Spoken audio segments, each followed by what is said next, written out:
Jaya Radha Madhava Kunja Bihari.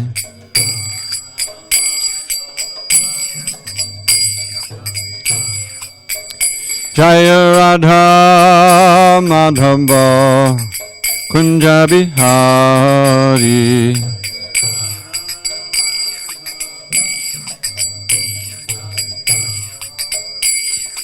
Gopi Janavallabha Girivaradhari.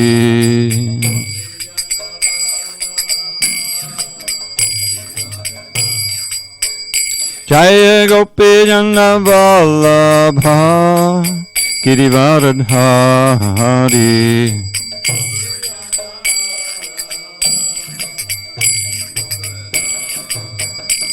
Yashodanandana Padajana Randana.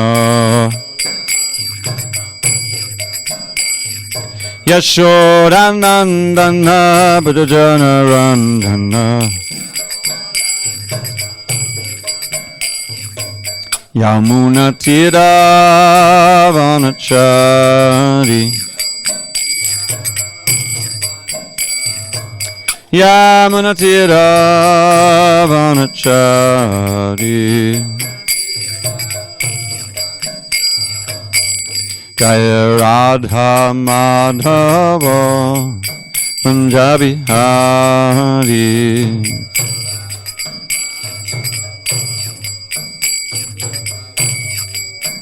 Jaya Radha Madhava Kunja Bihari.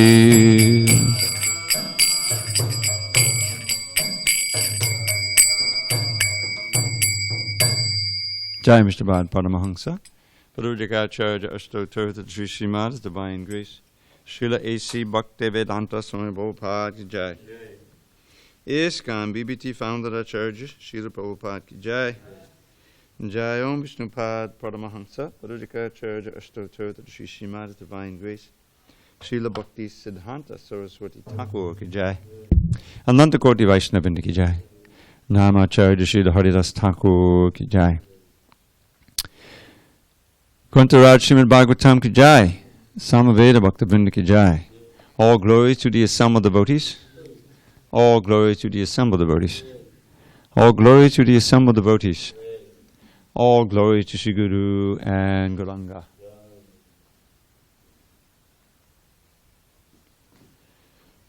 Narayanam Namaskritya Narang Chaiva Narottamam Devim Saraswatim Vyasam Tato Jayamudiriet.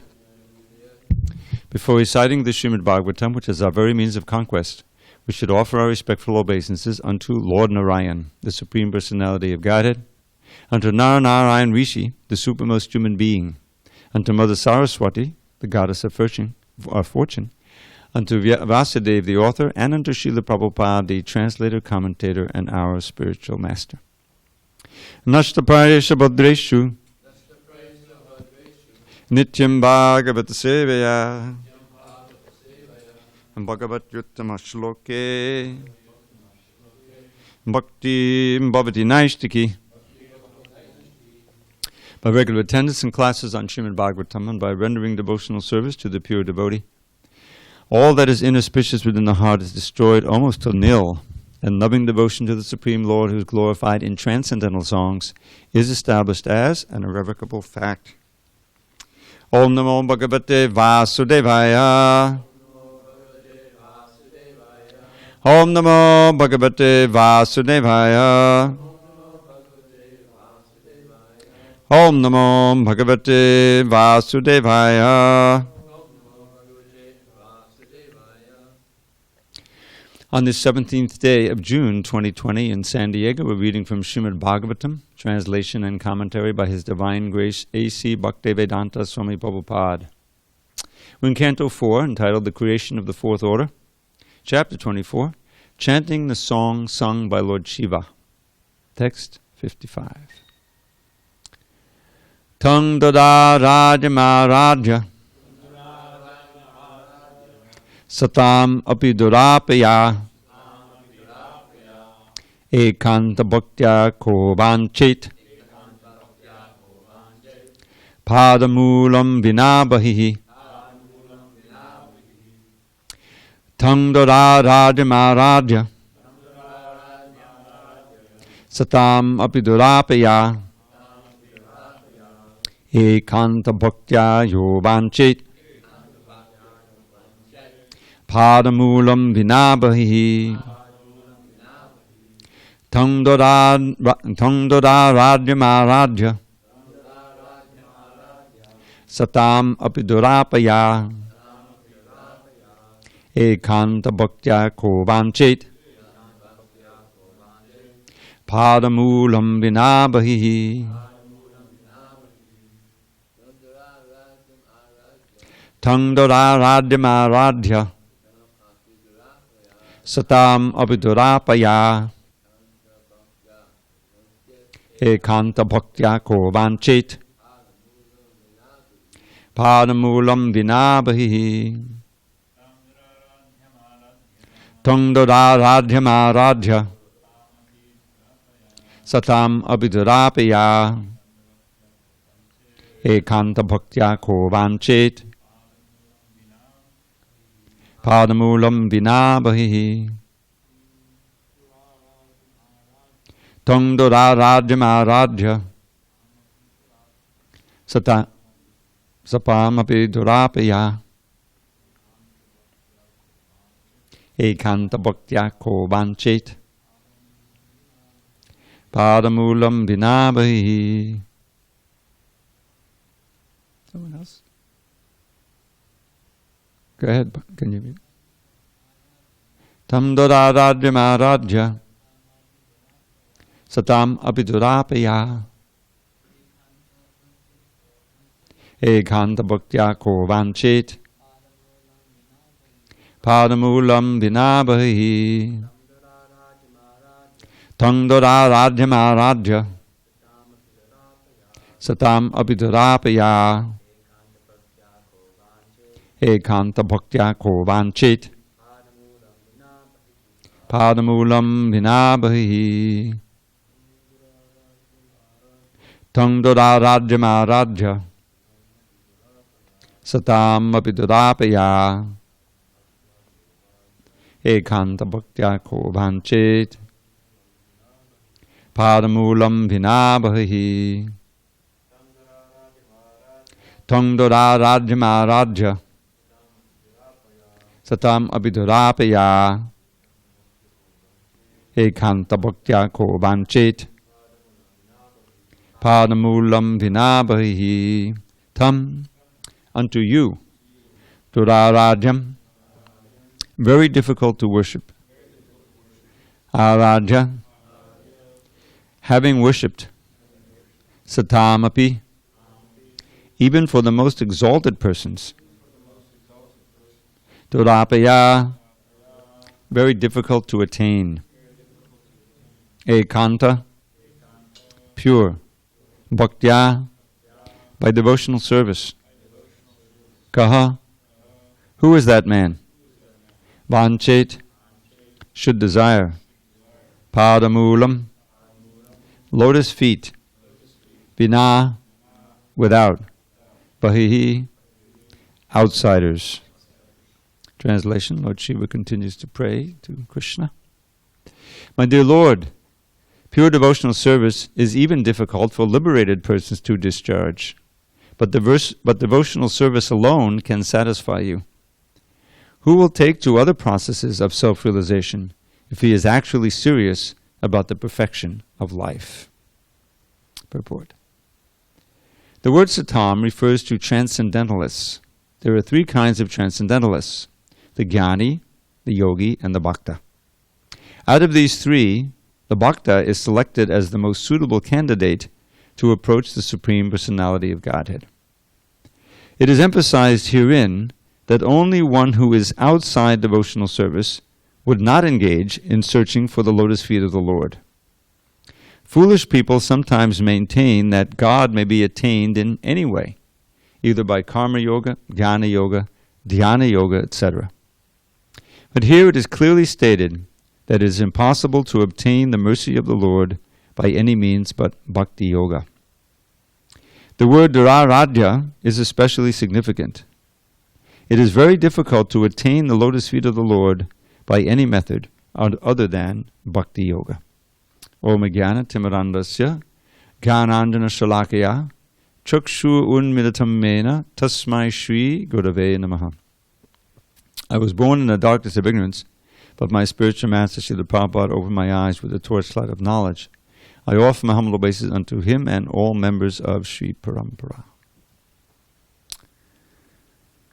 So I would say that this verse should call to mind at least one verse in the Bhagavad Gita. Who can say? Bhaktyama abhijanati yavan yashtasmi tatvataha tato mam tatvato gyatva vishate tadanantanam. And I will read Srila Prabhupada's translation to that. This is 1855. One can understand me as I am, says Krishna, as the Supreme Personality of Godhead, only by devotional service. And when one is in full consciousness of me, by such devotion, he can enter into the kingdom of God. At the beginning of the 12th chapter also, Arjuna asks the question, which is the best way of knowing you, the impersonal way or the devotional way? And Krishna directly answers that very explicitly in the same way. And we find a similar statement in the Uddhava Gita. This is the Bhagavad Gita, the Uddhava Gita. Bhaktya mam abhijanati. Oops, that's the same one. Sorry. Bhaktyaham ekaya grahya shraddhayatma priyaksatam. Bhakti punati mannishta shopakan abhisambalat. Only by practicing unalloyed devotional service with full faith in me can one obtain me, the Supreme Personality of Godhead. I am naturally dear to my devotees, who take me as the only goal of their loving service. By engaging in such pure devotional service, even the dog-eaters can purify themselves from the contamination of their low birth. So, why is it, you think, that you can only know Krishna by bhakti? It's because that's what he responds to. He's only interested in that. We can't offer him anything else. Even wonderful offerings. I mean, we do the best we can, but in previous ages, they could offer real jewels and very opulent decorations and offerings and buildings. And in this age, we're very fallen. Now, in those ages, in the previous age, of course, in the Treta Yuga or Dwapara Yuga, the age when opulent deity worship was the Yuga Dharma, that was the way in which you could best please Krishna. There was still plenty of chanting and hearing going on. But he's interested in us changing our heart. He's complete in the spiritual world. There's nothing else that really interests him except our love. That's why he says in the 9th chapter, Patram pushpam palam toyam yome bhakti apriyachati dadaham bhakti paditam vishnami payatatmana. That if someone offers me with love and devotion, even a leaf, a flower, fruit, some water, I eat it, I consume it. Because he's not consuming the water and the leaf so much, he's consuming the bhakti. He's interested in that bhakti. In the Upanishads, it is said, Raso Vai Saha, that the Supreme Absolute Truth is made of rasa, meaning that this is his main activity. He has his activities that he performs in the material world, the creation, and he advents here and so forth. He kills the demons, he protects the devotees. But this is all simply something that he does because of those who have rebelled against him in an effort to bring us back. He has to reestablish dharma, create an environment where devotees can be safe. But for his own activity, what he wants to do in Goloka Vrindavan or Vaikuntha, it's all simply an exchange of loving sentiments with his intimate devotees. So that's what pleases him, and he responds to that by revealing himself proportionately. Now, in the 2nd chapter of the 1st canto, we find these verses that we keep referring to, how the process of hearing and chanting pleases him when it's done according to the Shastra. And he removes the impurities in our heart that are preventing us from seeing Krishna, understanding Krishna in our own lives, seeing him in this world, and ultimately from loving him. So it's simply a question of purification, and these other processes, such as Gyan or Ashtanga yoga, meditative yoga, don't purify the heart like that, because there's a material motivation there. Even those who want to simply be liberated, they understand that these material desires are keeping us bound here, and so they want to escape from birth, old age, disease, and death, which is fine, and realizing that in order to do that, we have to purify ourselves of material desires. So they often embrace very austere practices. The classic, I remember reading, it was kind of, I wouldn't say hair-raising, but kind of shocking, where Prabhupada described how in the summertime in India, when it can get up over 100, 115, oh, this is great, now it's our opportunity. Let's go into the desert, build some fires, and sit and meditate. And this way we'll burn out our material desires. Or, if it's very cold, which can get cold in the Himalayas and so forth, then you go out, find a river that's, blocked with ice, break the ice, go in there and take your bath, sit there for a while. In other words, extreme austerity. But this is Prabhupada would always refer to this verse. Those who are not your devotees, what is that? Somehow when I fast, my brain doesn't work as well. The ye and ye adabindaksha vimukta maninas tvayasta bhavad avishuddha buddhaya aruha kritrena parang padang tatapatantyado anadita yushmalangriya. The demigods are praying to Krishna in the womb. They come secretly. And this is one of the most famous one, Prabhupada would quote all the time.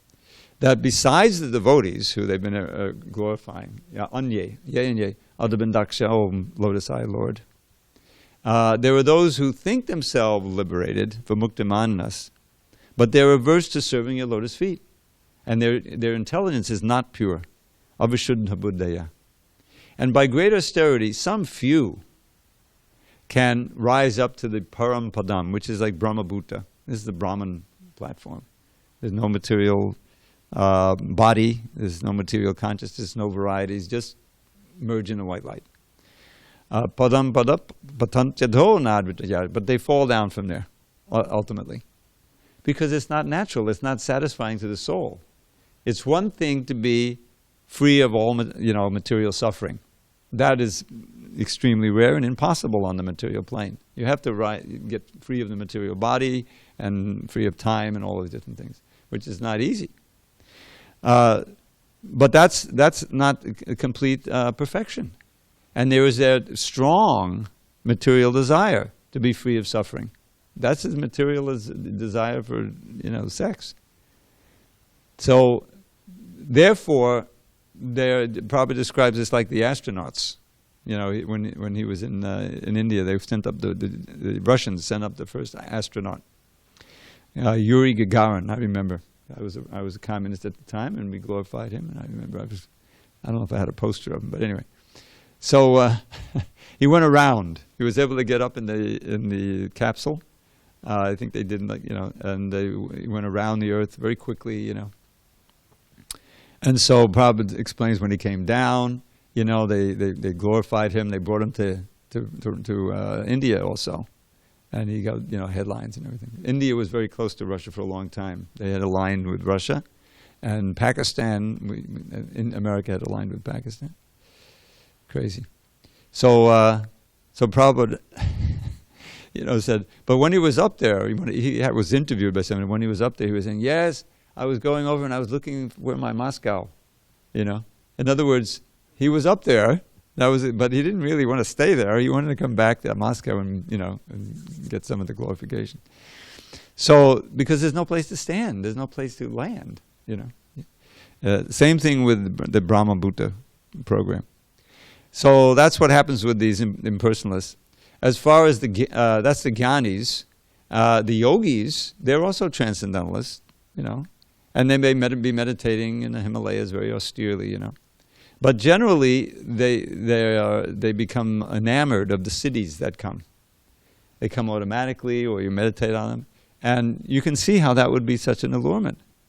We're sitting here, but just imagine, you can grab whatever you wanted and create it.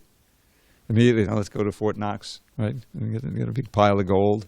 Or you can control so many people, their minds, They cash in on the yoga. And we had experience over the years of people getting a little power in yoga and coming to America and, getting so many followers and fooling them. So that's also a material desire. Bhukti, mukti, siddhi, kami, sakaleya, shanta. There's different kinds of kamis. Kamis, it's ironic. I used to be a kami, but not that kind of kami. Kamis means one who is imbued with material desire. So there's three categories: bhukti, mukti, siddhi, kami. So the bhukti kami are the vast mass of people, simply after gross and subtle sense gratification, which is sure to bring suffering. I mean, that's one of the first things becomes obvious. We spend a little time in Krishna consciousness, read the Bhagavad Gita. Yehi sangsparjita bhoga dukkha yona evate. That your experience of pleasure from the contact of the senses with the sense object, and that goes for the subtle sense of the mind also. That's also gratified by so many subtle things. That is the source of your misery, because the activity itself can bring misery. We have a perfect example. People get in the modern age. There are so many forms of extreme sense gratification that you can embrace. Not just sex, but all these drugs that you can take. And it's the epitome of shreyas and preyas, choosing the preyas over the shreyas. Preyas is immediate gratification. Shreyas is better gratification, something you put off that's more wholesome. Now, of course, shreyas in our context is Krishna consciousness, ultimately nikshreyasa, the ultimate good. But the principle is there even on the material plane. Think of what it means to have an education. Every parent, wants to have their kid to have a good education, because they know without that they'll grow up, they'll be 20 years old and they'll be on the street, or they'll have a difficulty throughout their life. So they go into great sacrifices. These days, a college education is ridiculously expensive. I mean, when I went to school in University of Chicago, 1965, early 66, the tuition was like less than $2,000 a year. And there was also board, that you had to pay. Of course, $1 million? Oh, that's ridiculous. Yeah, so now, of course, that was $1965, so it was probably at least 5 times that. So it would be $10,000 today. But still, that's nothing compared to what they're doing now. $30,000, $40,000 a year just for tuition, then there's all of, and then living expenses.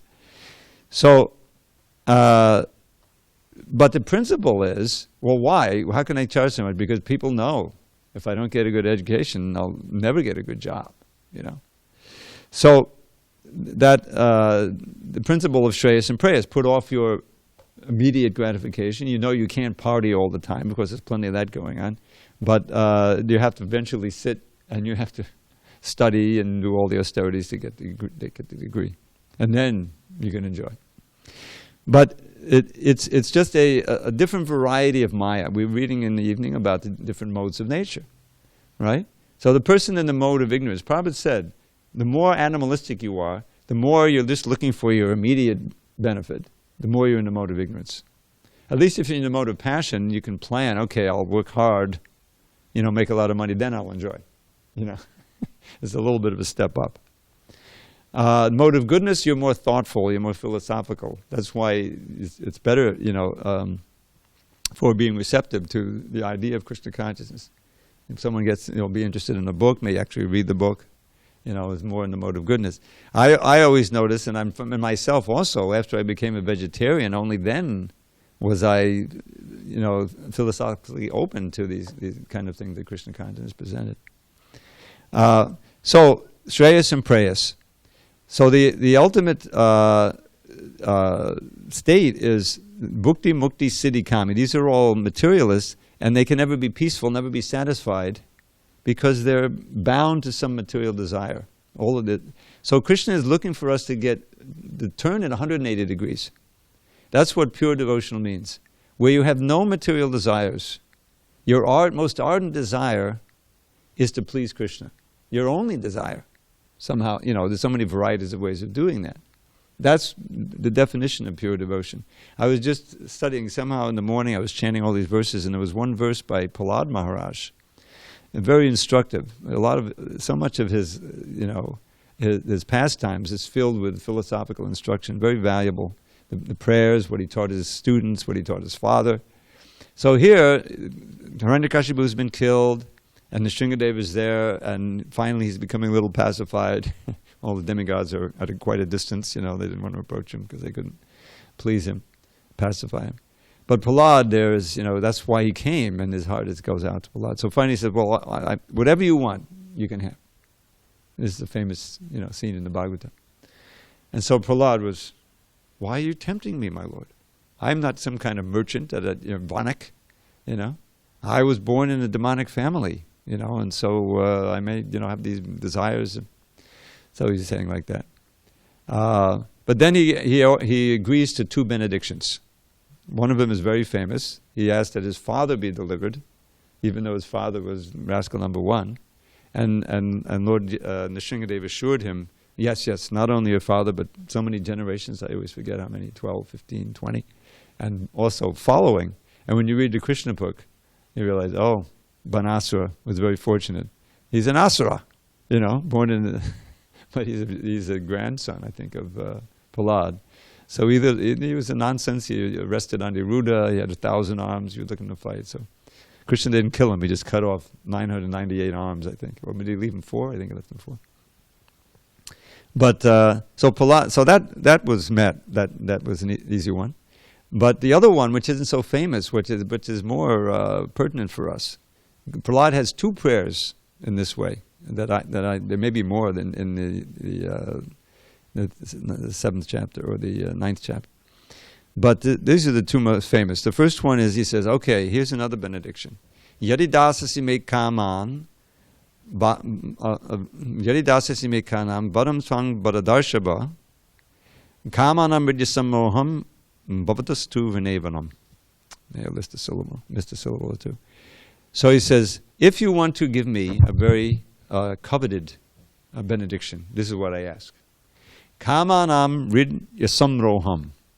That never in my heart, there will never take root any material desire. No kama. This is the best benediction you can give me. This is a prayer that we can have also. We can come before the Lord, or we come before Nrsingadeva. And then there's another one that Prahlad offers. There's a chapter in the 5th canto called The Residents of Jamadweep Offer Prayers. And all these personalities come. Lakshmi has her prayers, and Prahlad Maharaj has prayers, others.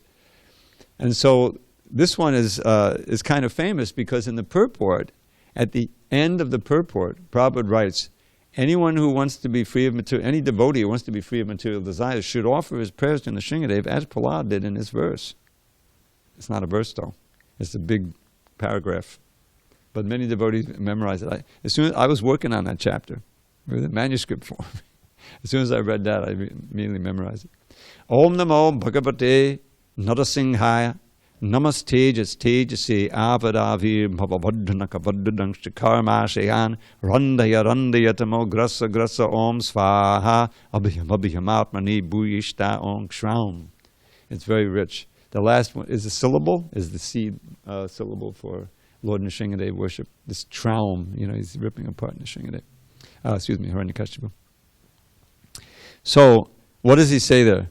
First he offers his obeisance, Om Namo Bhagavate Narasinghaya, Namaste Tejase, I offer my obeisance to you, who are the most powerful of the powerful. Now in this prayer, there's a lot of repetition, which indicates high emotion, intense emotion. Tejase, Om Namo Namaste Tejase, Aviravir Bhava. Please be manifest to me in my heart. Vajranaka Vajradangsha Karma Shayan Ridyam. Karma Shayam. that please, with your thunderbolt-like teeth, fangs, and your thunderbolts-like claws, rip apart all my material desires in my heart. And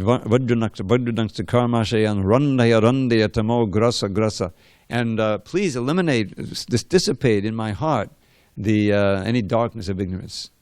Om Svaha, oblations. So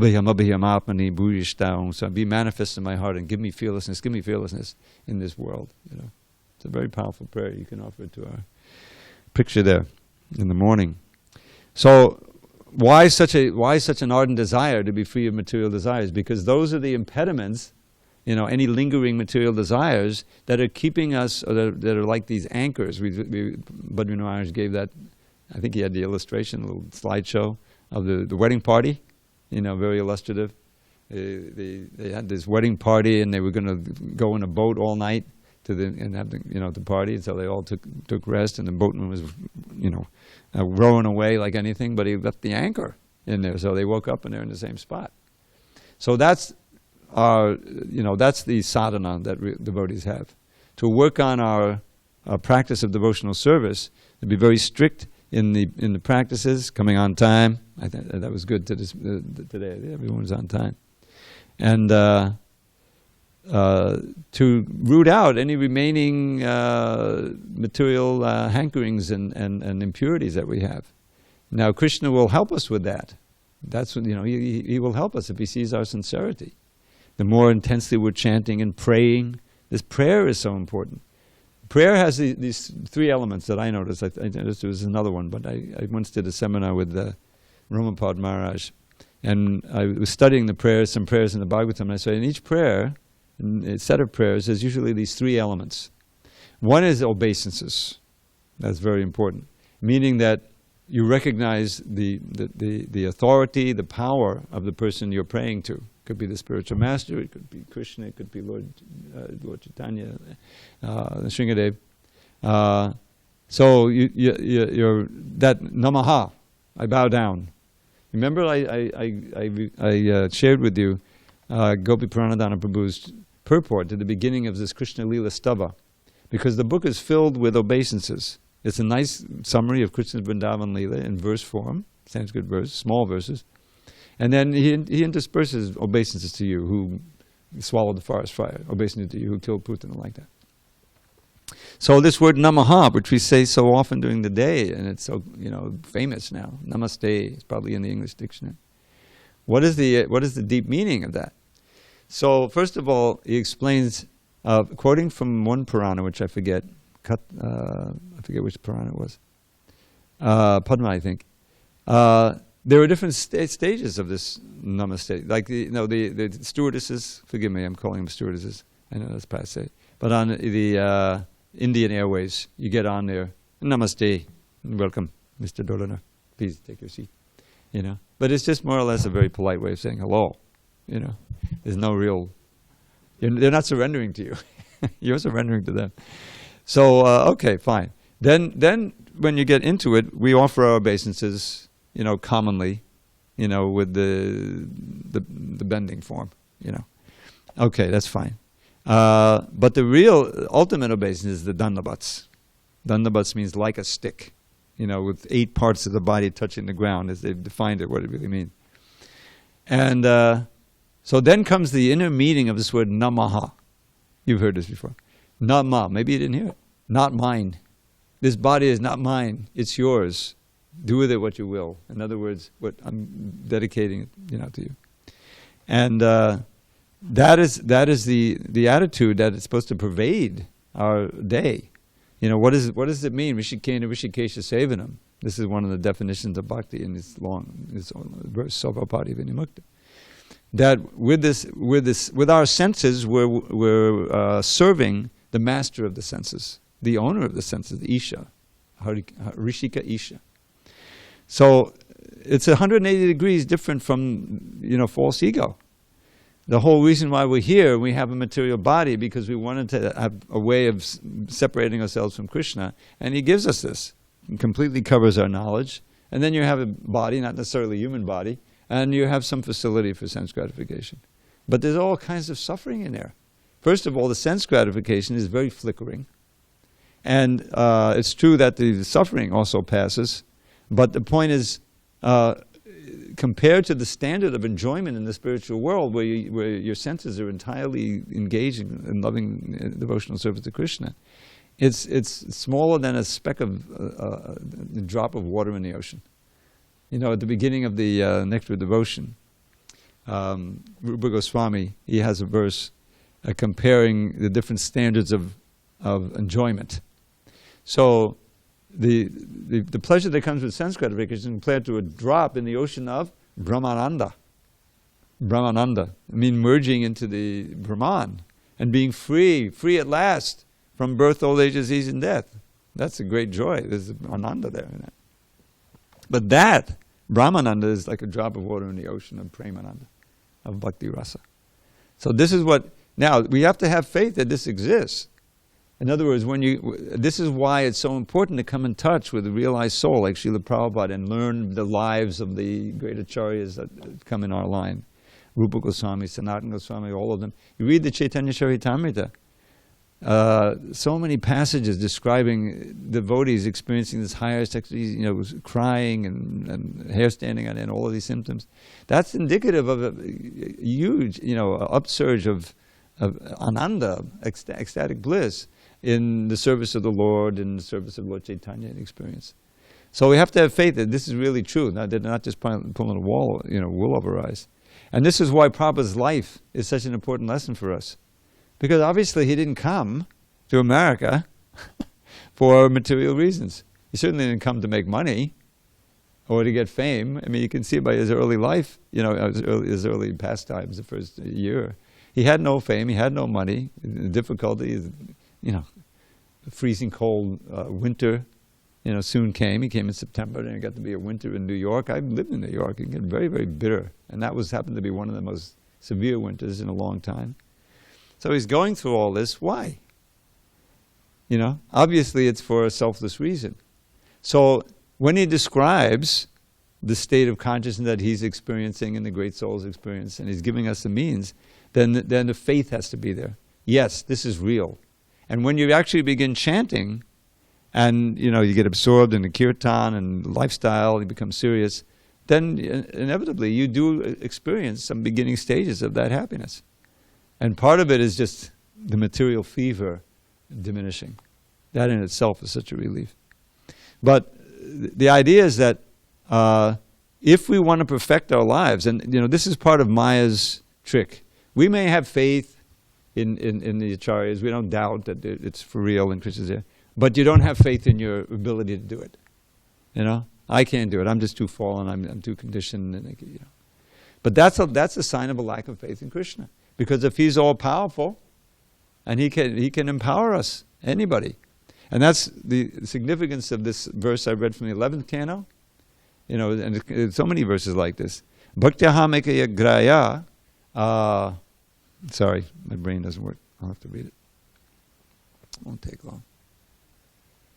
Bhaktyaha mekaya graya shuddhayatma priyaksatam. So, unalloyed devotion, I am obtainable by those who have faith, priyaksatam, who am the object of great love for the devotees. This bhakti, punati mannishta, for those who are fixed on me as the only goal, can purify even the dog eaters. So I've often thought, okay, in the hierarchy, is the dog eater below or above the cow eaters? Let's say they're about, the cow eaters are worse. But still, that by the Leela and the pastime, we see that's also possible. Jai and Vijay, like that. Not Jai and Vijay, Jagai Madai, sorry. So here we are, we're dog eaters, cow eaters, worst of the worst. But here Krishna says that the process is so powerful. Punati literally means to purify.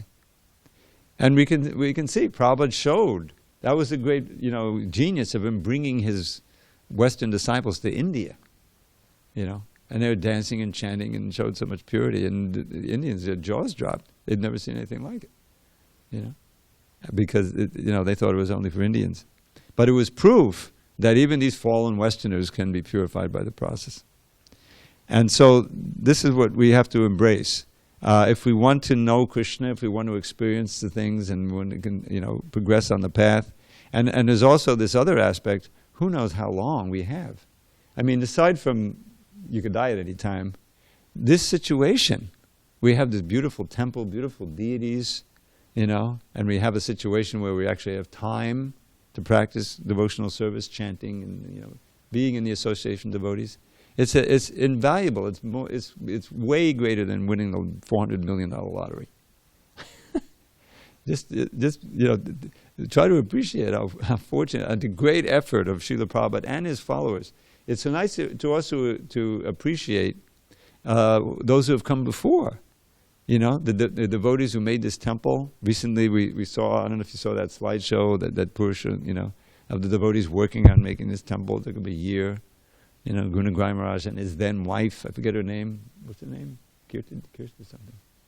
I forget. But she was, the main designer, and it's a great gift.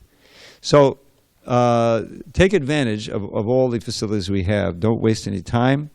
And this song of Shiva is full of so many wonderful verses that Padasharat Padma Palacha Rochisha, I memorized when I first saw it, a few verses back, which is he's praying, please reveal to me the form that is most dear to your devotees. And you're the supreme guru, your toenails are so effulgent, they dissipate the darkness in the heart. These kind of meditations will keep us enlivened in devotional service. Okay, I'm going to stop there and read the original verse. Sorry for the kind of disjointed class. My dear Lord, pure devotional service is even difficult for liberated persons to discharge, but devotional service alone can satisfy you. Who will take to other processes of self-realization if he is actually serious about the perfection of life? So that's a good instruction for us. Any questions, comments?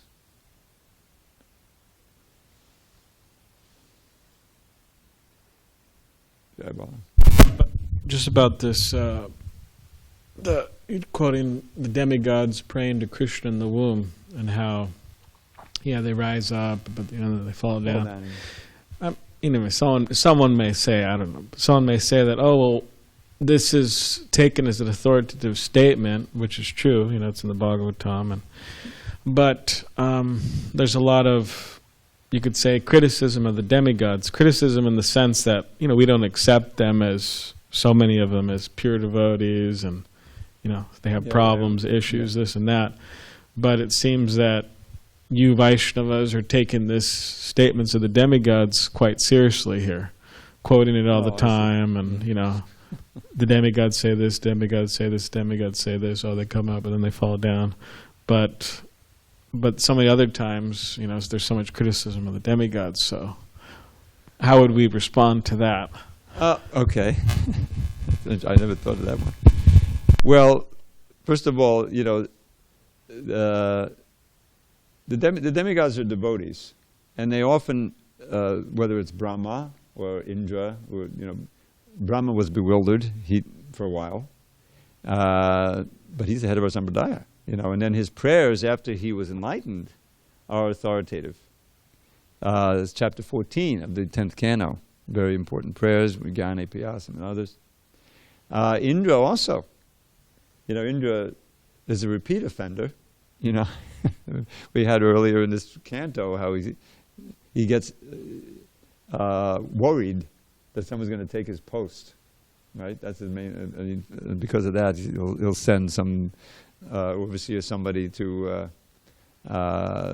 seduce Vishwamitra or somebody, and yet when he finally sees the light after the Govardhan Puja, which was the most serious, he was going to kill people, kill the residents of Vrindavan.